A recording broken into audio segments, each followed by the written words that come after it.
afternoon, and thank you for joining us for another edition of Insights and Interviews. I'm your host, Alex Hazard. Well, we have a special edition, as I said, for you today, as we're on location at the 10th Mountain and Fort Drum Museum. We're going to meet with Sepp in just a moment. But before we get started, we want to say thank you to our sponsors, National Grid and Advocate Drum. Let's get started.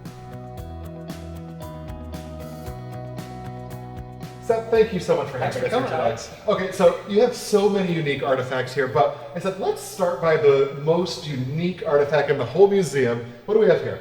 One of our favorite artifacts is what we call the Rock of Somalia. So the Rock of Somalia was donated to us by a soldier upon his return from the Somalia deployment in the early 90s.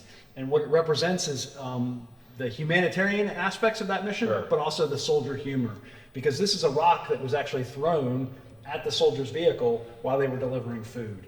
And he pasted a little sticky note on it that basically says, "This is the award that I received for delivering humanitarian assistance." So it was his way to process that very complex and difficult mission that he faced.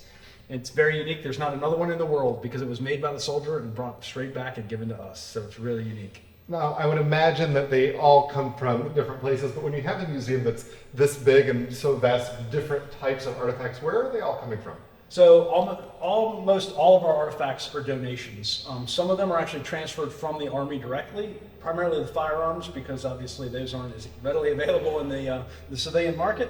But a lot of the smaller, more meaningful pieces, the pieces with personal connections, come from veterans, soldiers themselves, serving soldiers, or their family members. And it was a way to remember their service members' history.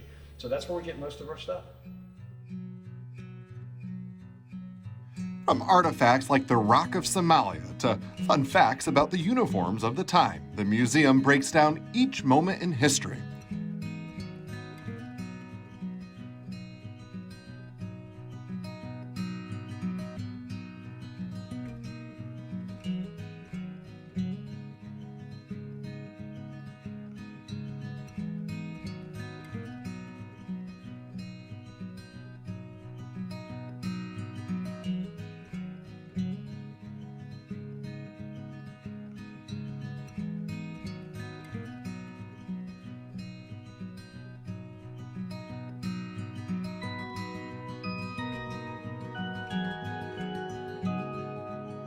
Less than a year after returning from Somalia, the division deployed again to Haiti for Operation Uphold Democracy.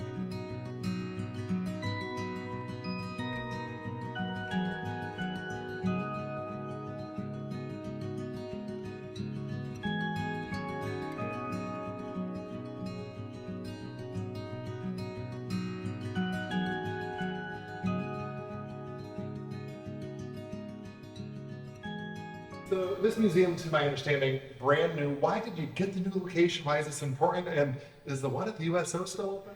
So the one at the USO is not open currently. It closed so we could move here. So some of these artifacts were at the original location, which was our third location. This is our fourth on Fort Drum through the years. But the real reason we moved is this is part of the community story as well as an Army story. And being inside the fence, we were not as accessible as we'd like to be to the local community. In this new location, you drive up, you walk through the doors, and away you go. You don't have to go through the gates. We're truly publicly available. Open Tuesdays through Saturdays from 9 until 5. So come on down and bring your family.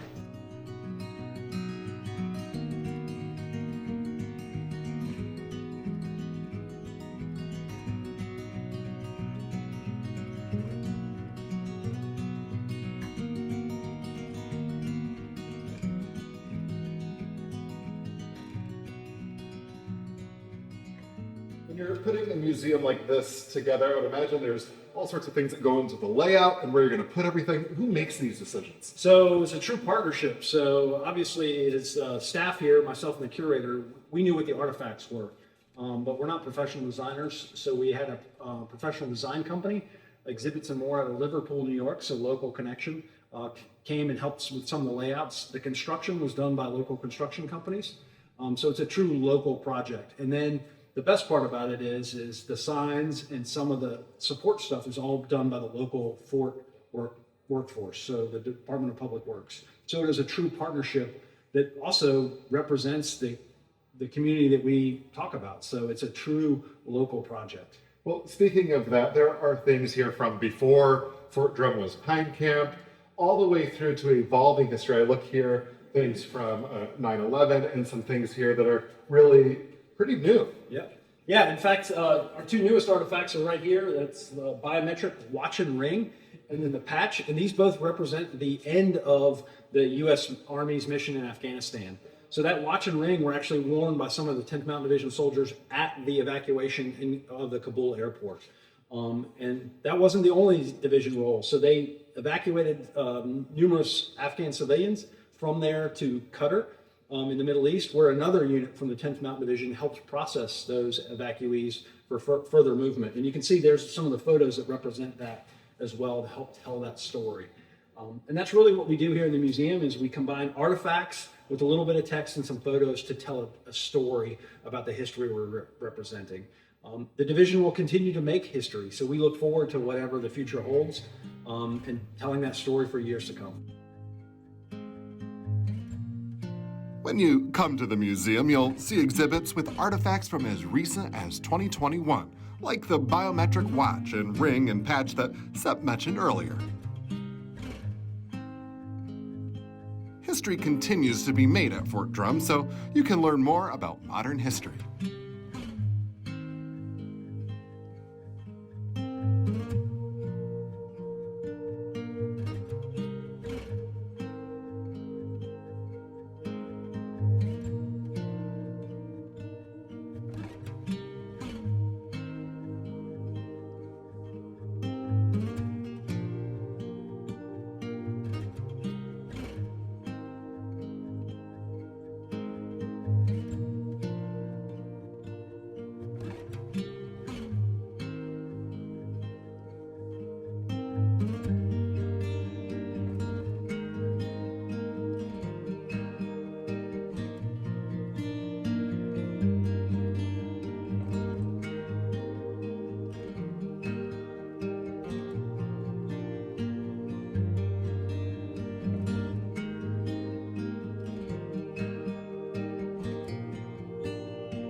So the name of the museum is the 10th Mountain and Fort Drum Museum. Now, there's a dual focus there, but what is that focus and what does it really mean?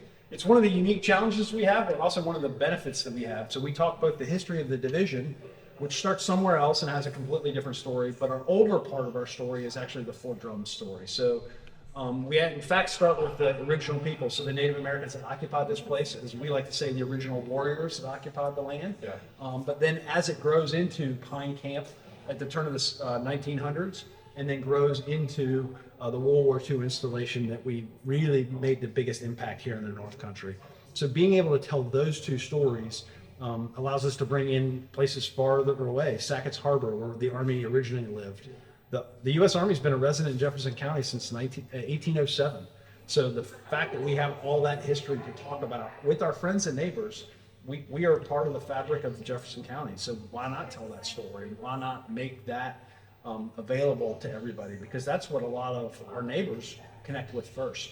They have longer connections with the place, the geography, than they do necessarily with the division story. So it's great that we get to tell both of those stories.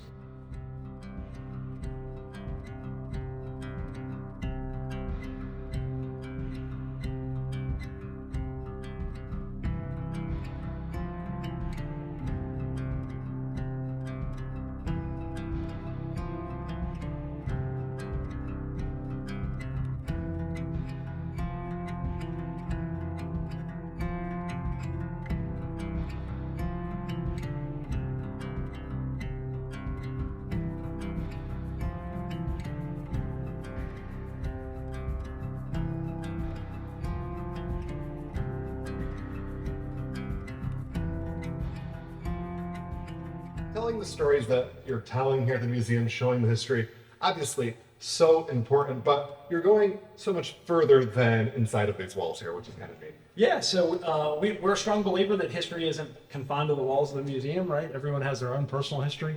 The history of both the post, the installation, and the division reach far past the local community, right? And two of the things we're holding kind of symbolize how that story continues outside the walls of the museum. And Alex, the one you're holding is a maquette made by Susan Grant Raymond, the division sculptress. And we're hoping to put that on display here. But what it really points to is our local memorial in Thompson Park. So the North Country Honors the Mountain Memorial. This was one of the models that she did in crafting that larger piece of work. So telling that story, again, connects us outside the walls. This one's a little further away. This one was gifted to us recently by New York City. This is the sign that hangs on the Staten Island Alice Ferry, so the newest ferry that travels between New York City and Staten Island, which is named after one of the soldiers from the 10th Mountain Division who dies in combat in Afghanistan. So again, we have lots of connections that take us far outside the walls of this museum, and we want to tell those stories as well.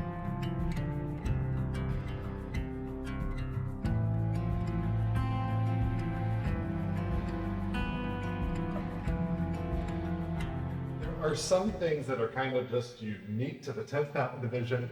We're standing in front of some of those, and you're going to tie that in with the upcoming Mountain Fest. Yes, so obviously the only mountain division in the United States Army is the 10th Mountain Division, so we have some really unique story to tell. And it always involves snow and cold weather. So we have some pretty unique artifacts in that. This is the only sled from the World War II era on display anywhere in the United States, so another one of our unique objects. And then this collapsible sled toboggan was another unique piece that the division tested during World War II. But something that the North Country can really appreciate because we all love our winter sports, getting out in the winter. So, but in Winter Mountain Fest, we're going to celebrate that heritage, right? We're going to have people like the National Ski Patrol here celebrating with us. There's going to be a lot of unique stuff to talk about. It's in August, it's in the summer, so it's a great time to come out here as we all look forward to the cooler temperatures and the coming snow that we all enjoy so much here in the North Country.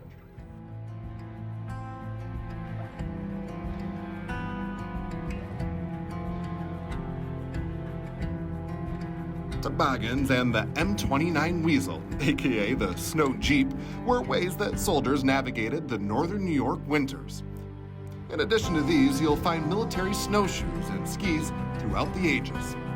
The mountain rucksack is another iconic piece that helps soldiers in the cold alpine environments.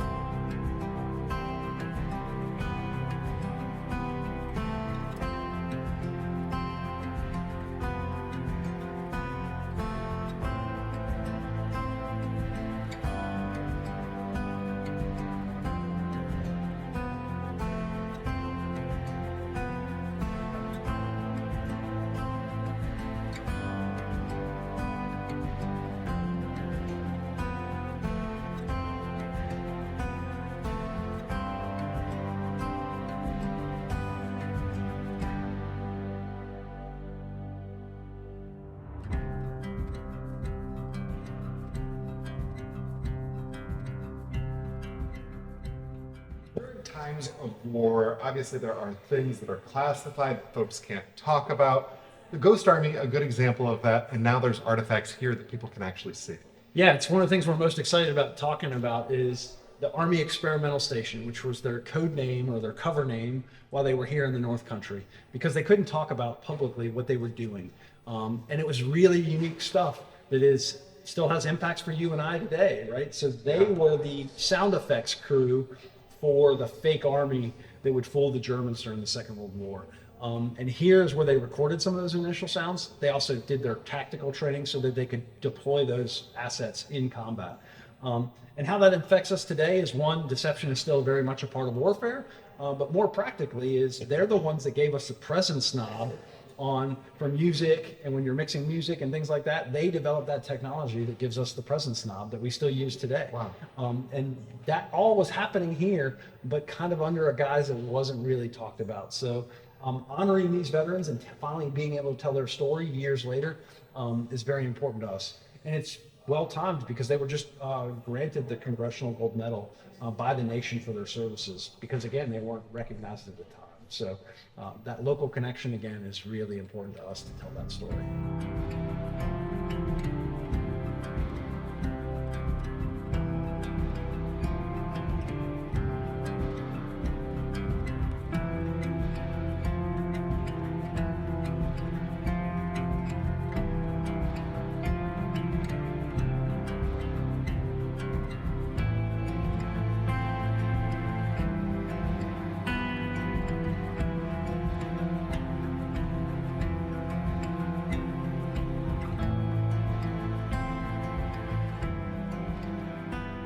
Let's talk about the expansion from Pine Camp to what Fort Drum is today. It took a lot, and you have artifacts showing all of it. Yeah, there were multiple eras of building. Obviously, the most significant, probably for the local community, was going into the Second World War. So it really starts with a good news story, which is the 1935 maneuvers. So the largest military maneuvers ever held by the United States Army at that time. So we had almost 36,000 troops descend on the North Country in the summer of 1935. It was a really memorable event. They sold programs. You would go out and watch the war games here locally in that time frame. So it was a really important thing, and it resonated with a lot of folks. What also is interesting, they brought some new technology, right? The first tanks that the Army was experimenting with is built in the United States. We actually even had foreign military advisors come and observe it to see what the state of the United States Army was. It's a great news story. We used a lot of the North Country. We leased that land at the time and used their farms and their villages as part of the war games. So it was a really interactive war games at that time. That's great. It really introduced the Army into the value of the North Country, which causes, unfortunately, the large buying of land and the displacement of many farms and villages, which we also talk about. So unfortunately, not as positive of the story, but the mass expansion that creates what we have as Fort Drum today. So we displace 5 complete villages, and over 525 families are displaced to build and purchase the land that becomes Fort Drum that we recognize today. So we also want to honor those people, right? So they gave up their farms, they gave up their homesteads. In many cases, we even talk about the flag, the service flag, because they gave up their sons at the same time. So at the same time they're moving from the training area, their sons are either being drafted or enlisting in the Army. So it was a huge blow to the North Country, but something that we want to continue to honor. We do that both here in the museum, but then every Memorial Day we open the cemetery so people can continue to visit. We also try to do archaeological tours so they can visit the village sites and things along those lines. Because again, we are part of the fabric of Jefferson County, and we want to tell that story, both the positives and the more contentious sides of those stories. So, but that's what we want to do here in the museum.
When you come to the museum, you can learn about how Pine Camp hosted a POW camp during World War II and look at artifacts from the time.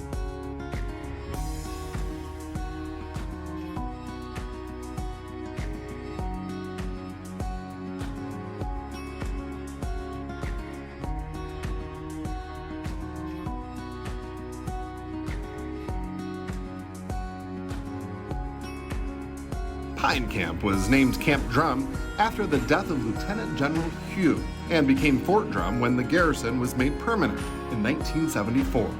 In 1985, the 10th Mountain Division Light Infantry was officially reactivated at Fort Drum.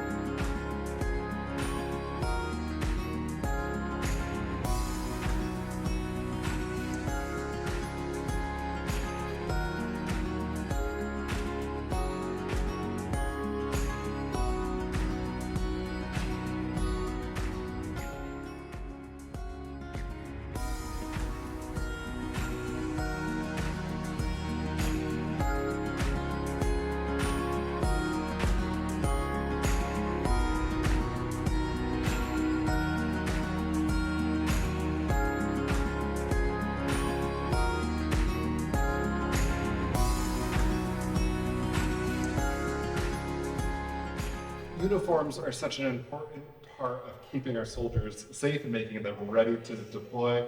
You have all the uniforms through the years, and it's kind of neat to see, to be honest. What we tried to do here is set up almost a World War II closet, if you will. So this would have been the issue that a World War II 10th Mountain Division soldier would have had during that era. And the reason why it's so unique is they were experimenting with a lot of new technologies and a lot of things that we appreciate today that weren't as established back then. The layering of clothing to stay warm during winter while they were doing winter maneuvers, just like we do for winter sports, was being tested and being validated by them in the mountains and in the cold weather. So that's why there's so many sets in there. Some unique things like the first rubber-soled military boot. The Vibram boot on that is the first one ever developed by the United States Army.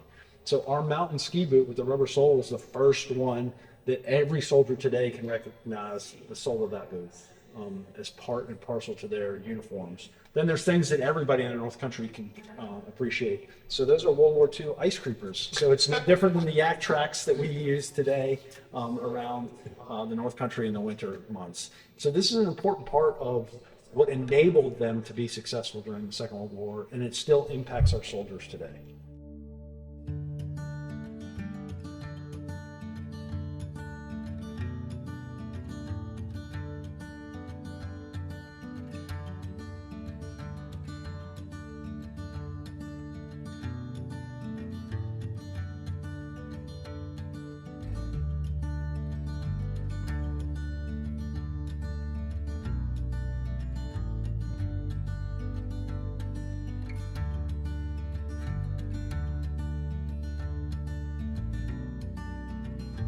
Throughout the museum, you'll find uniforms and equipment throughout the years.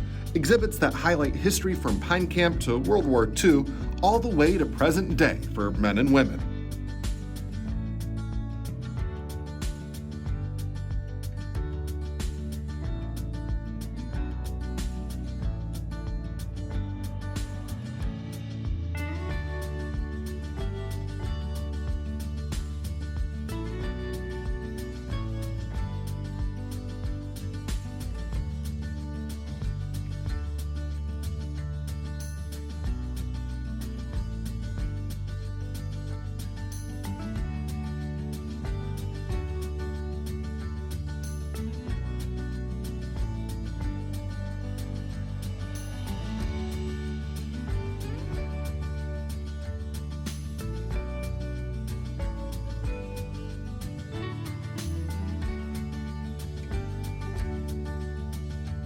The same goes for weapons. This is the U.S. Army's first standard machine gun. These are weapons from World War II.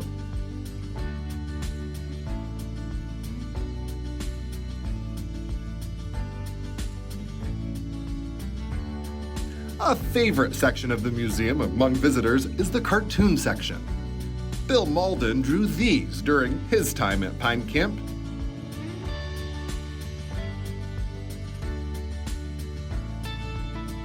Steve O'Pett deployed twice to Iraq, once with the 3rd Infantry Division and once with the 10th Mountain Division.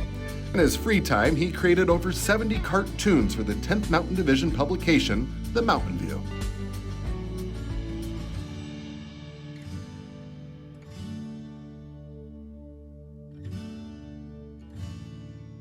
Sepp, thank you so much for having us here today. Thanks for having me, Alex. Come on down to the museum. When are you open? Tuesdays through Saturdays, 9 till 5, and we're free. So come on down anytime.